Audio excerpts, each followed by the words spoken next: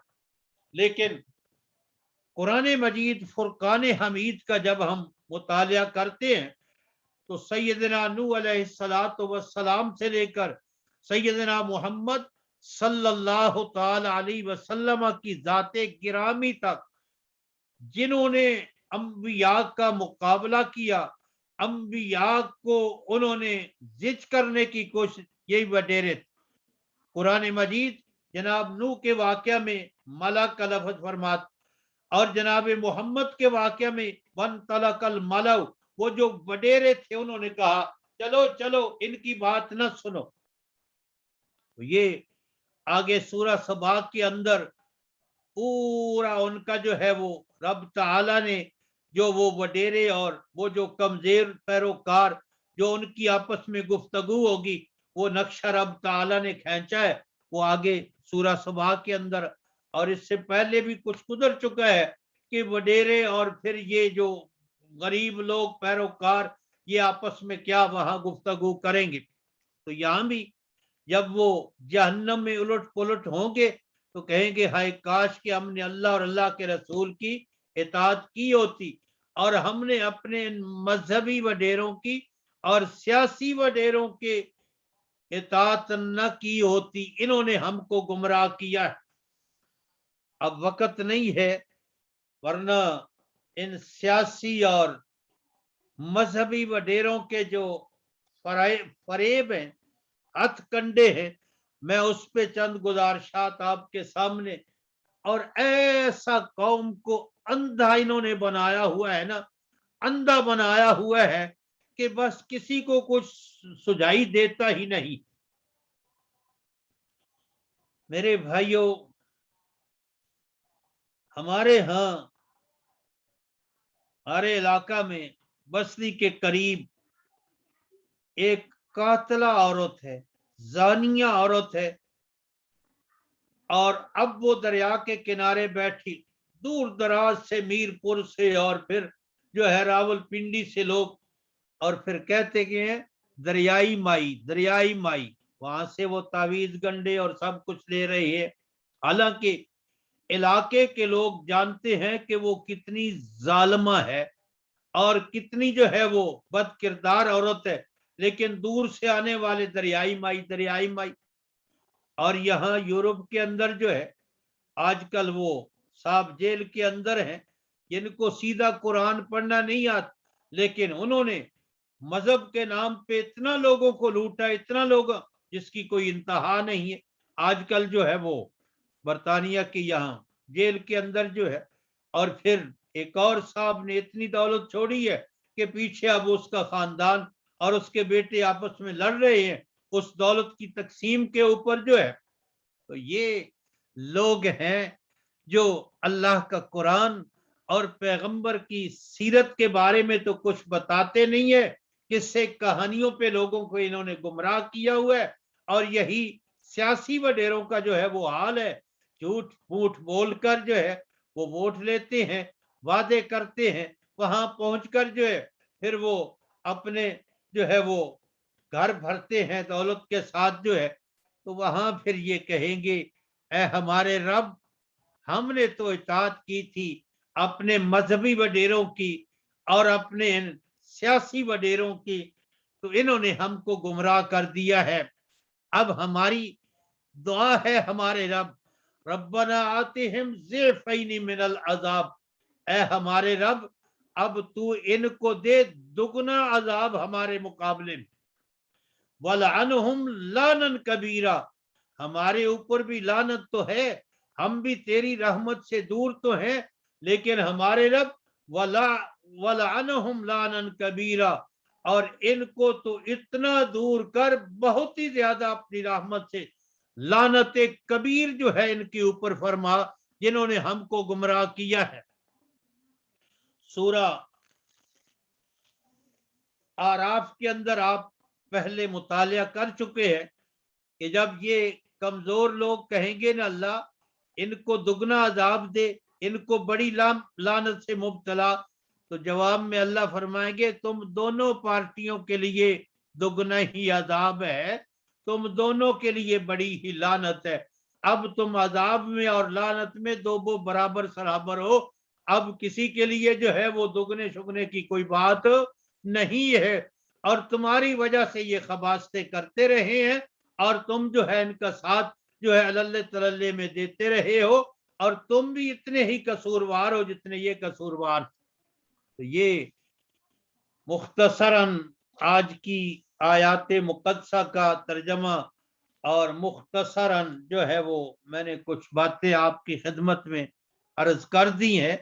اللہ تعالی سے ہر لمحہ دعا کرنی چاہیے کہ اللہ اپنے دین کا صحیح فہم، صحیح شعور، اور اللہ تعالی جو صراط مستقیم کا صحیح فہم اور شعور ہے وہ اپنی رحمت سے عطا فرمائے. اور یہ سب سے بڑا بندہ مومن کا سرمایہ ہے کہ اس کا نظریہ، اس کا عقیدہ اور اس کی منزل اور اس کا راستہ جو ہے وہ ہو جائے دنیا میں جو قرآن و سنت کا راستہ ہے، تاکہ وہ آخرت میں اپنے آپ کو اللہ کے عذابوں سے بچانے والا بن جائے. اللہ تعالی ہم سب کے ایمانوں کی حفاظت فرمائے، اللہ تعالی ہم سب کو صراط مستقیم کا راہی بنائے، اور اللہ تعالی ان تمام فریب کاریوں سے اللہ اپنی رحمت سے ہم سب کو پناہ عطا فرمائے. وما توفیقی الا باللہ، علیہ توکلت و الیہ انیب. جزاک اللہ خیر، بہت بہت شکریہ مولانا. آج کے درس کے حوالے سے اگر کسی بھائی کے ذہن میں کوئی سوال ہو تو وہ زوم میں جو ہاتھ کھڑا کرنے کا آپشن ہے اس کا استعمال کرتے ہوئے سوال پوچھ سکتے ہیں.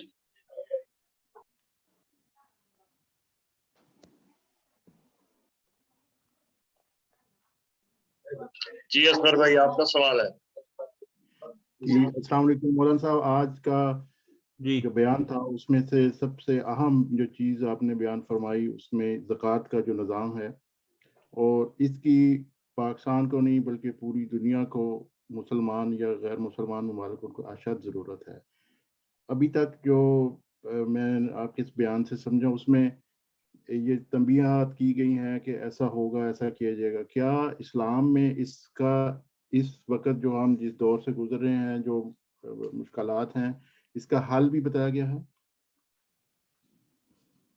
یہ جو کچھ میرے بھائی بتایا گیا ہے نا جی، یہ خبردار کیا گیا ہے کہ یہ خرابیاں ہوں گی. اس کا یہ نہیں مطلب کہ ان خرابیوں کے ساتھ تم بھی ساتھ بہ جانا. اس کا مطلب یہی ہے کہ تم اپنے آپ کو ان خرابیوں سے بچانا اور بچتے رہنا جو ہے.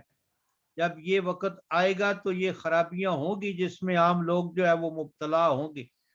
اور اگر کوئی اللہ کا بندہ ان خرابیوں کو دور کرنے کے لیے کوشاں ہے، محنت کر رہا ہے، تو اللہ کے ہاں اس کے لیے بہت بڑا اجر ہے، بہت بڑا جو ہے وہ اللہ کے ہاں اجر جو ہے وہ پائے گا جو ہے. تو یہ ایک جماعت کی صورت میں ہو سکتا ہے، یا جتنی کسی کی استطاعت ہے اس کی حد تک جو ہے سب کو جو ہے یہ کام ان خرابیوں سے اپنے آپ کو اور دوسروں کو بچانے کی کوشش کرنا یہ فرض عین ہے. جی بالکل یعنی ایسا ہی مولانا ہے. آپ تو یہ کہنا چاہ رہے ہیں کہ ان بیماریوں سے بچنا ہی اس کا علاج ہے؟ جی جو سوال تھا نا اسد بھائی کا، وہ یہ کہہ رہے تھے کہ جو ان خرابیوں کا علاج کیا ہے، یہ اس کا کوئی علاج بھی بتایا گیا ہے، یہ جو خرابیاں جو پیدا ہوں گی؟ وہ میں نے عرض کیا ہے نا جی کہ اللہ کے پاک پیغمبر نے یہ اس لیے نہیں فرمایا کہ یہ خرابیاں ہوں گی اور تم ان خرابیوں کے ساتھ جو ہے وہ چلنا یا ان خرابیوں کے سامنے جو ہے وہ ہتھیار ڈال دینا، اور ان سے بچنے کے لیے جو قرآن و سنت کا راستہ ہے اس کے لیے جو ہے تم کوشش کرنا، اور اس کے جو ہے وہ اپنے لیے راستہ جو ہے وہ صراط مستقیم والا جو ہے وہ ان خرابیوں کے اندر سے نکالنا. یہ اس لیے بتائی گئی ہیں نا جی چیزیں کہ یہ ہوں گی قرب قیامت کے قریب. اس کا یہ مطلب نہیں ہے جب ہوں گی تو ہم بے بس ہیں، ہم کچھ کر نہیں سکتے، اور ہمارے لیے یہی سبق ہے کہ ہم ان سے اپنے آپ کو بچانے کے لیے کوشش کریں جو ہے. جی یعنی آپ بالکل کہنا چاہ رہے ہیں کہ جی اصغر بھائی آپ بولیے. جی میں یہی عرض کرنا چاہ رہا تھا کہ کیسے بچیں. پاکستان میں شرعی عدالت ہے جس نے سود کے خلاف 2 مہینے پہلے اس کے خلاف ایک ججمنٹ دی تھی کہ یہ حرام ہے، پاکستان میں منع ہے. اس ججمنٹ کے خلاف پاکستان کے 4 پرائیویٹ بینک، جس میں مسلم کمرشل بینک، حبیب بینک اور MCB، پتہ نہیں کون کون سے ہیں جن کا نام بھی مسلم بینک ہے، اور اسٹیٹ بینک آف پاکستان نے اس کے خلاف اپیل کی ہے.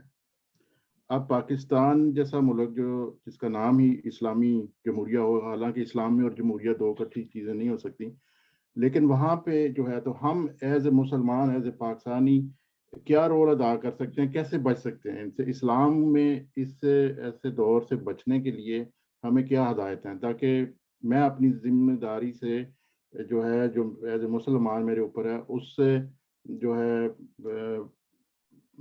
پاسداری سے نکل سکوں. یہ میرا سوال تھا. اسلام کیا کہتا ہے مجھے ایز اے دیکھیے شہری؟ میرے بھائی، آپ پاکستان کی بات کر رہے ہیں کہ اب پاکستان سے بھی بڑھ کر جو سعودیہ ہے جہاں حرمین شریفین ہیں، اب وہاں کیا کچھ نہیں ہو رہا. اور یہاں برطانیہ میں ایک ہندو کمپنی ہے، اس کو حج کا جو ہے وہ ٹھیکہ دے دیا گیا ہے. اب وہ اتنا حاجیوں کو خراب کر رہے ہیں، لوگوں نے پیسے جمع کرا دیے ہیں اور ان کو عطا پتہ نہیں ہے کہ جانا ہے نہیں جانا جو ہے بس وہ اسی طرح بیچارے جو ہے نا وہ کر رہے ہیں. میں نے پہلے عرض کیا ہے کہ وہ اس بزرگ کی بات کہ وہ کہتے تھے کہ اللہ نے اگر ایک دعا کا وعدہ کیا تو میں تو یہی کہ اللہ مسلمانوں کو اچھا حکمران جو ہے وہ عطا فرمائے جو ہے. اب پاکستان کے اندر بھی کچھ جماعتیں جو ہے، اب وہی میں نے عرض کیا کہ اب مولانا فضل الرحمان اب نام لینا ہی پڑ گیا ہے. اب دیکھیے کہ وہ اسلامی نظام کا دائی ہے، اور اسلامی نظام جو ہے وہ کن لوگوں کے ذریعے سے جو ہے وہ لانا چاہتا ہے جو اسلام کے مخالف اور دشمن ہے. تو یہی سب خرابیاں ہیں. اب ان خرابیوں سے ہم اپنی استطاعت کی حد تک جتنا یعنی ان کا مقابلہ کر سکتے ہیں وہ ہم کو کرنا چاہیے. زبان سے کر سکتے ہیں اور پھر کسی ذریعے سے کر سکتے ہیں وہ ہم کو کرنا چاہیے. اب کو ایسا تو نہیں ہوگا کوئی یعنی کوئی تکوینی طور پہ اللہ تعالیٰ جو ہے وہ ہمیں ہمارے ہاتھ میں کو طاقت دے دے اور ہم اس کو الٹ پلٹ کر دے. راستہ تو وہی ہے جدوجہد کا جو ہے وہ کچھ لوگ کر رہے ہیں اور وہ اسمبلی کے اندر بھی ایک دو آوازیں وہ ہے اور وہ یہ فریضہ ادا کر رہے ہیں لیکن ہم ان لوگوں کا ساتھ نہیں دینے کے لیے تیار ہے. تو اس کا تو کوئی ایسا تو نسخہ نہیں ہے میرے ذہن میں آپ سے عرض کر سکوں سوائے قرآن و حدیث کے اور سوائے اپنی استطاعت کی جدوجہد کے جو ہے وہ کوشش اور محنت کرنے کے. جزاک اللہ. جی بہت شکریہ. اس میں مولانا تھوڑی سی میں اگر اجازت دیں تو کچھ کہنا چاہوں گا. فرمائیں ضرور. جو علاج کی جہاں تک آپ نے بہت اچھی وضاحت کی ہے کہ جو میں سمجھاؤں کہ سب سے پہلے تو ہم نے انفرادی طور پہ ان چیزوں سے بچنا ہے کیونکہ اگر بیمار ہوتا ہے تو اس بیماری سے یا جن وجوہات کی وجہ سے وہ بیماری ہوتی ہے ان سے بچنا بھی علاج میں شامل ہے. ٹھیک ہے نا. وہ کہتے ہیں نا کہ care is better than cure, کہ احتیاط علاج سے بہتر ہے. ایک تو یہ چیز ہو جاتی ہے. اور دوسرے نمبر پر جس طریقے سے اصغر بھائی نے بات کی ہے کہ وہ سپریم کورٹ میں اس چیز کو اٹھایا گیا اس کے خلاف, تو اس کے لیے ہمیں ایسی جماعتوں کا ساتھ دینا چاہیے یا ایسے لوگوں کا ساتھ دینا چاہیے جو کہ اس مہم میں یا اس جد و جہد میں لگے ہوئے ہیں تاکہ وہ ان چیزوں کے خلاف اپنا کام کر سکیں. تو انفرادی طور پہ ہمیں ان چیزوں سے بچنا ہے جہاں تک میں سمجھا ہوں اس کا علاج, اور اجتماعی طور پر ہمیں ایسے لوگوں, ایسی جماعتوں اور ایسی تنظیموں کا ساتھ دینا ہے جو کہ اس کام کے لیے جد و جہد کر رہے ہیں. جی مولانا صحیح. جی جزاک اللہ جی, آپ نے بہت خوبصورت جواب دیا ہے. شاید میں اس کی وضاحت کرنا چاہتا تھا نہیں کر سکا, اور پہلے بھی جماعت اسلامی نے یہ کیا تھا اور پھر نواز شریف کی حکومت تھی یہ سپریم کورٹ میں لے گیا تھا اس کے خلاف جو ہے, اور اب پھر جو ہے انہی کی حکومت ہے اور یہی جو ہے وہ بینک تو وہ بہانہ ہے, وہ اسی گورنمنٹ کی حما پہ جو ہے وہ بینک جو ہے نا وہ سپریم کورٹ گئے ہیں, اور سپریم کورٹ بھی مسلمانوں کا ادارہ ہے. اب غور کریں نا جی, وہ بھی تو وہاں جج بھی تو مسلمان بیٹھے ہوئے ہیں. تو جو لوگ کر رہے ہیں اس کے خلاف ان کی مدد کرنی چاہیے جو ہے وہ جس طرح بھی ہم کر سکتے ہیں, مالی اور زبانی اور جس طرح بھی. جزاک اللہ جی. جزاک اللہ خیر. جی ریاض صاحب آپ کا سوال ہے.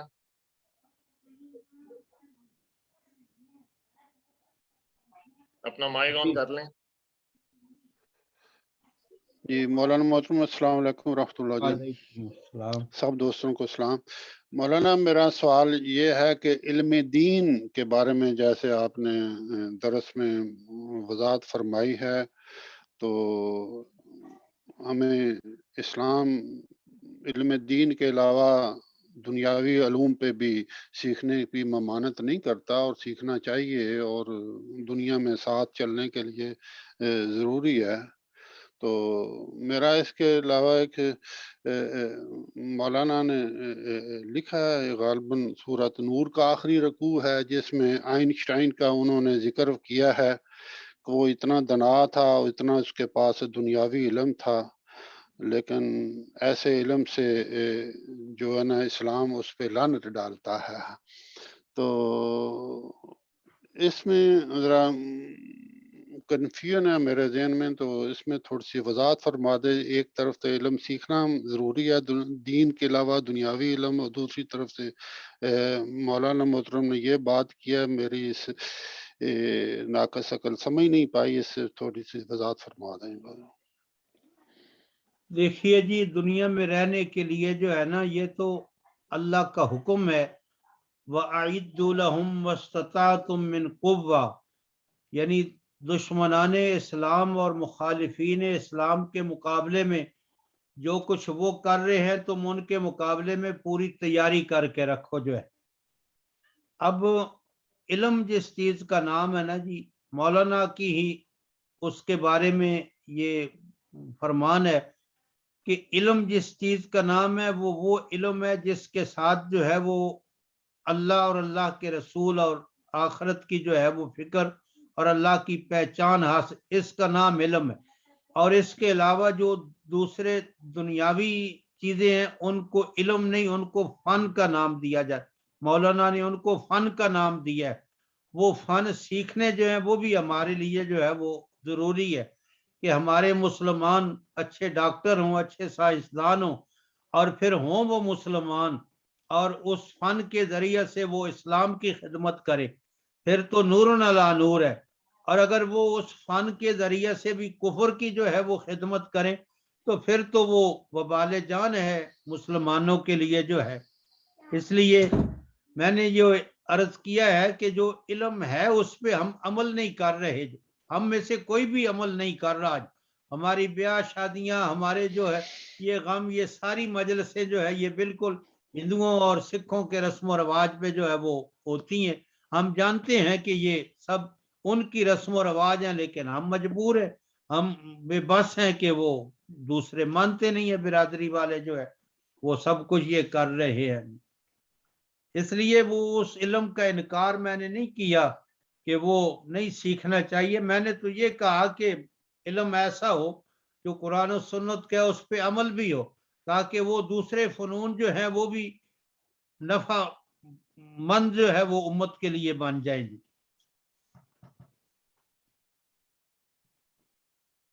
مولانا اس سے پہلا جو سوال ہے اور اس سے تو پھر یہی ثابت ہوتا ہے نا کہ ہمارے پاس قرآن موجود ہے، اس پہ ہم عمل کرتے شروع کر جائیں تو حل تو آٹومیٹکلی نکلنا شروع ہو جائے گا نا۔ ریاض بھائی، حالات بس ہم چند لوگ بیٹھے ہیں نا جی، کتنے ایسے بے شمار ہمارے بھائی ہماری بہنیں جو ہے وہ ایسے ہی بیچارے پھر رہے ہیں۔ اور صحیح بات یہ ہے کہ کچھ یہ پچھلی عمریں مسجد میں آتے ہیں، ان بیچاروں کو نماز پڑھنے کا پتہ بھی نہیں ہوتا، آ جاتے، یہ بھی غنیمت ہے۔ اب یہ سیکھنا ہے، میں نے جس طرح وہ دریائی مائی کا ذکر کیا ہے، وہ قاتلہ ہے، وہ کیا پھر جو میں عرض کروں، لیکن لوگ آ کر اس کے گوٹی گٹی جو ہے وہ اس کو نذرانے بھی دیتے ہیں۔ وہ تو حالات تو بالکل یعنی خرابی جو ہے وہ اس کی اتنی زیادہ ہے کہ جس کی کوئی انتہا نہیں۔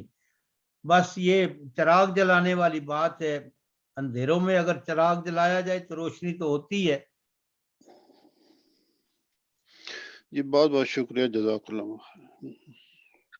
جی بہت شکریہ، جزاک اللہ۔ ابھی اگلا سوال مشتاق بھائی کا ہے۔ جی مشتاق بھائی۔ السلام علیکم۔ مولانا میرا آپ سے سوال نہیں ہے، میرا ان سے علی اصغر صاحب سے سوال تھا، ان سے ایک ریکویسٹ تھی کہ ان کا ایکسپرٹیز اسی کے اندر ہے یہ بینکنگ کے حوالے سے، کائنڈلی اگر اگلے ہفتے میں ہمیں اس میں تھوڑا سا ٹائم دیں، کیونکہ ایک عام پرسپشن ہے جی کہ ہم عام لوگ جو پڑھا لکھا لوگ ہیں اس کو یہ کہتے ہیں کہ آج کے دور کے اندر سود کے بغیر نظام نہیں چل سکتا ہمارا بینکنگ کا۔ تو اس کے اندر جو ہے فار ایگزامپل یہ اگر یہ فار ایگزامپل امپلیمنٹ ہو جاتا ہے کہ سود کو یہ ختم کر دیتے ہیں، تو اس میں ہمیں کم از کم ہم لوگوں کو تھوڑا سا یہ پتا ہونا چاہیے کہ یہ آگے سسٹم کیسے چلے گا، یہ بینکنگ کے اندر کیا کیا چینجز آنی چاہیے۔ تو اس حوالے سے کائنڈلی اگر نیکسٹ ویک میں ہمیں تھوڑی سی بریف کر دیں، اگر بتا سکیں تو یہ، کیوں میں یہ سمجھتا ہوں کہ ہم کسی کو خود کنونس کرنے کے لیے ہمارے پاس نالج ہونا چاہیے۔ جی بہت شکریہ۔ وہ تو اپنے اصغر بھائی جو ہے نا وہ بہتر کر سکتے ہیں، لیکن اسلام جو ہے مکمل ضابطہ حیات ہے۔ میں نے عرض کیا تھا کہ یہ ایک لمبا موضوع ہے، اگر اس کو صحیح سمجھنا ہو تو مولانا کی کتاب ہے مسئلہ سود جو ہے، مولانا نے اس پہ بہت وضاحت کے ساتھ بتا دیا ہے کہ اس سود کے بغیر بھی نظام چل سکتا ہے، یہ اسلام کا نظام جو ہے نا جی۔ تو مختصر اگر دلچسپی ہو تو وہ کتاب ضرور مطالعہ کرنی چاہیے جی، مسئلہ سود جو ہے۔ اچھا مولانا، ان کی اصغر صاحب کی ایکسپرٹیز، ان کا فیلڈ یہی ہے نا اس کے اندر یہ پریکٹیکلی کام کر رہے ہیں آج کل. اسکر صاحب وضاحت کر سکتے ہیں جی, اسکر صاحب سے ضرور جو ہے وہ جی کر لیں گے انشاءاللہ. جی ٹھیک ہے جی. تو ابھی ایک میرا سوال ہے مولانا. ابھی جی آپ فرمایا کہ جو سورہ احزاب کی 67ویں آیت ہے, جی قالوا ربنا ان اطعنا سادتنا وکبراءنا. جی جی سادتنا میں آپ نے کہا ہے کہ فرمایا کہ مذہبی وڈیرے, قرآن میں جو ہے وہ سیاسی, لیکن جی اس کا جو مطلب ہے وہ تو کہیں سے بھی مذہبی جو سعادتنا کا نہیں نکلتا, وہ اس کی ذرا وضاحت فرما دیں. جی دو لفظ ہے نا, وسادتنا و کبراءنا. اگر آپ گہرائی میں جا کر مطالعہ کریں تو یہ دونوں طبقے ہیں شروع سے جنہوں نے مل کر جو ہے غربا کو قابو کیا ہو, یعنی نمرود سے لے کر جناب نوح علیہ الصلوۃ والسلام کی قوم سے لے کر اور جناب محمد صلی اللہ علیہ وسلم جو ہے اس وقت وہ جو مشرکین سیاسی طور پہ وڈیرے تھے اور ان کے ساتھ جو ہے وہ مذہبی لوگ جو یہود و نصارہ تھے, انہوں نے ان کو ساتھ اپنے ساتھ جو ہے وہ ملایا ہوا تھا. ان سے پوچھ کر جو حضرت محمد صلی اللہ علیہ وسلم پہ وہ یہ اعتراضات اور جو ہے یہ باتیں جو ہے وہ کرتے تھے. اور اب بھی آپ دیکھیں کہ جو بھی گورنمنٹ آتی ہے وہ ساتھ مشائخ کو ضرور رکھتی ہے, اور کچھ جو ہے وہ مولویوں کو بھی اپنے ساتھ جو ہے وہ ملا لیتی ہے. تو یہ دونوں پارٹیاں مل کر جو ہے قوم کو الو بناتی ہیں اور لوٹتی ہیں. صرف ایک پارٹی ہو تو اس کا کام نہیں چل سکتا. جو اس وقت وہ جو بتوں کے پجاری ہوتے تھے وہ اور اس وقت کے حکمران پہلے انبیاء کے دور میں ان کی آپس میں ملی بھگت ہوتی تھی اور دونوں مل کر جو ہے وہ غریبوں کو لوٹتے تھے. اس لیے یہ دو لفظ جو ہے سعادتنا و کبراءنا, تو قرآن حکیم اگر ایک ہی جماعت ہوتی تو پھر ایک ہی لفظ قرآن حکیم جو ہے اس کا ذکر کر دیتے نا. یہ سعادتنا کا یعنی کہ اس کے لغت کے حساب سے کیا مطلب نکلے گا؟ سردار ہی, سید جس کو کہتے ہیں, سید کی جمع ہے سادات. سادات نہیں بولتے جی, یہ سادات ہیں جی, سادات ہیں.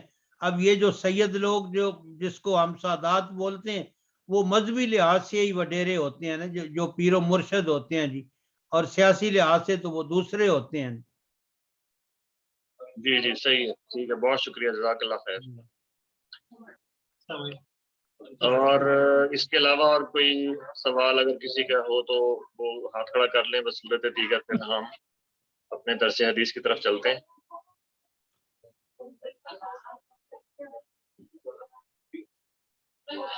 جی اور کوئی سوال نہیں ہے تو اسی کے ساتھ ہم اپنے درس قرآن کا اختتام کرتے ہیں. میری مولانا فرید محمود صاحب کی خدمت میں بہت بہت شکریہ کہ انہوں نے وقت نکالا اور ہمیں قرآن کے فہم سے نوازا. جزاک اللہ خیر. اب ہم اپنے درس حدیث کی طرف چلتے ہیں اور میری جنید بھائی سے گزارش ہے کہ وہ درس حدیث شروع کریں اور اس کے بعد اختتامی دعا بھی فرمائیں. جی السلام علیکم.